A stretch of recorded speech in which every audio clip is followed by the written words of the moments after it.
आज वो कहते हैं, तो हम उन लोगों से थोड़ा दूर ही रहते हैं। क्यों रहते हैं? हम कहते हैं अब पता नहीं तुम कब तक हमारे साथ हो, जौन दिन तुम्हें डर लग जाएगा तुम सरक जाओ। क्यों विधायक जी, सही कहा कि नहीं? इसलिए संसार के चक्कर में मत पड़ो, संसार पति नाथ के चक्कर में पड़ो। हमें तो भगवान ने वो दिया वो दिया वो दिया जिसका गुणगान करना बड़ा मुश्किल है। इतना बड़ा मंच दिया, इतने बड़े मंच पे बैठाने की औकात दी, हमें सुनने के लिए सब जन बैठे। आप विधायक हो वो तो ठीक है, हम विधायक तो ठीक है, हम चपरासी से मिलने की औकात नहीं थी हमारी। कोई चपरासी नहीं मिलता था, हमें तो लात मार के भगा देते सबरे। और आज विधायक जी बैठ करके कथा सुन रहे हैं, तो ये हमारी मेहरबानी नहीं है, ये हमारे कन्हैया जी की और हमारे संकट मोचन धाम की मेहरबानी है। ये हमारी मेहरबानी नहीं, हमारे पिता माता पिता की मेहरबानी है। हम फिर कहना चाहेंगे, हमारे मन में निश्चय था, हम कहते थे अपने गांव में कि एक दिन हम वो कथा करेंगे दुनिया देखेगी, तो सब लोग हमारी हंसी उड़ाते थे। ले पहनने के लिए तो नहीं है शर्ट, जी भागवत करने के लिए चल पड़े। हम कहते थे नहीं नहीं दिन आएगा, वो नहीं दिन आएगा। और वास्तव में संस्कार परवान ने जब से हाथ पकड़ा, जब से हमारे मनोज भैया ने हाथ पकड़ा, त्यागी जी वो हमारे पिता हैं, जब से उनने हाथ पकड़ा तब से तो ऐसा हाथ आगे बढ़ गया, ऐसी कृपा हो गई भगवान की कि आप सब बैठ करके हमारी कथा को सुनने के लिए। बताओ, एक लड़का को जिसकी उम्र महज 24 साल है, एक 24 साल के बालक को सुनने के लिए हजारों की तादाद में जनता है, पूरा पंडाल भरा हुआ है। अरे उसकी मेहरबानी नहीं तो ये क्या है, इससे बड़ा क्या हो सकता है? इसलिए ध्यान रखना, आया है सो जाएगा राजा रंक फकीर, कोई चढ़ चला सिंहासन पर, कोई बंधा जंजीर, कोई ना कोई एक दिन जाएगा।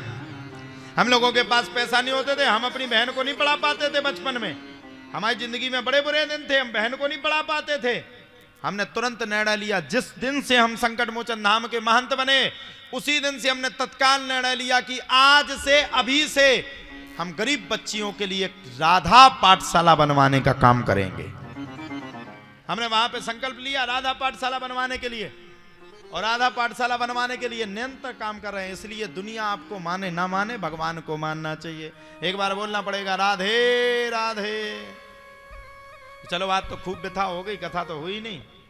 कल अपन लोग कहाँ थे? सुखदेव बाबा के पास। सुखदेव बाबा पहुंच गए वन में, और जैसे ही सुखदेव बाबा वन में पहुंचे, वैसे वेद व्यास जी महाराज ने शिष्यों को 2 श्लोक बंटवा दिए, 2 श्लोक बनवा दिए। अब क्या बनवाए? 2 श्लोक पढ़वा दिए। अब जो व्यक्ति जिस चीज का नशाबाज हो वही नशा करे।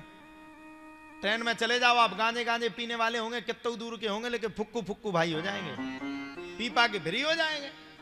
अब हुआ क्या? सब तैयार हो गए, सब तैयार है गए।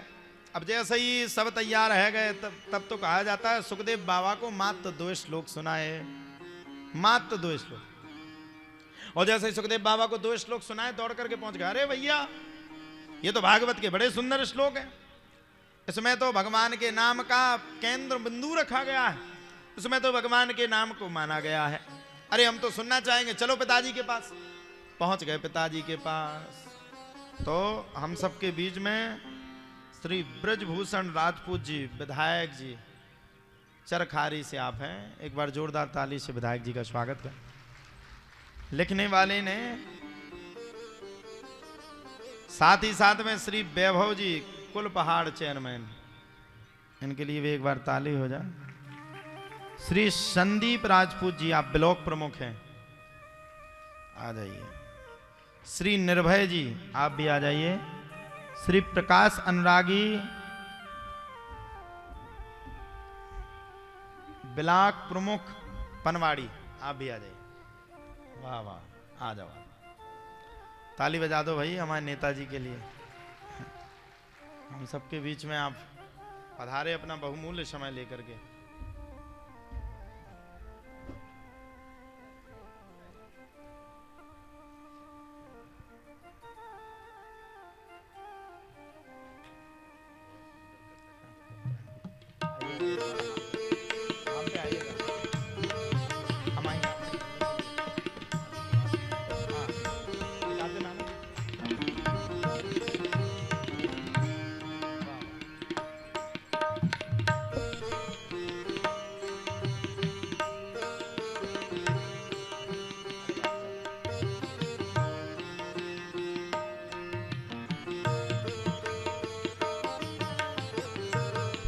तो हम सबके बीच में विधायक जी हैं, 2 मिनट के लिए विधायक जी सबको संबोधित करके फिर प्रस्थान करेंगे।